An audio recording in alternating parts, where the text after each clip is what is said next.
মিম্বারের উপর যখন খতিব বসছে তখন সমস্ত কমিটি মিম্বারে খতিব সাহেবের জুতা বহন করবে, অন্য কোনো অধিকার নাই। নাম নিলাম নাই, মোহাম্মদপুর অঞ্চলের এক কমিটি আছে। এরপরে যদি প্রয়োজন হয় তাহলে নাম নিয়ে এই 40 ফিট অঞ্চলের মধ্যে তাকে অবাঞ্ছিত করে দিব।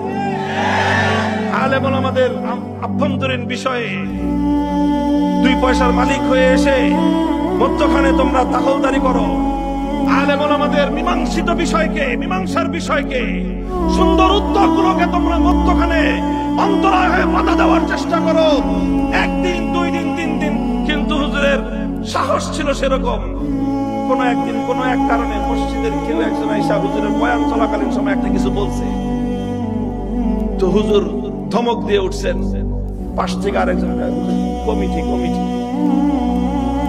বুঝেন নাই কথা, যে মসজিদের মিম্বারে খতিব বয়ান দিতেছে আর একবারটা মাঝখান দিয়ে কথা বলছে বলে হুজুর ধমক দিছে। আরেকজন পরিচয় দেয় কি কমিটি।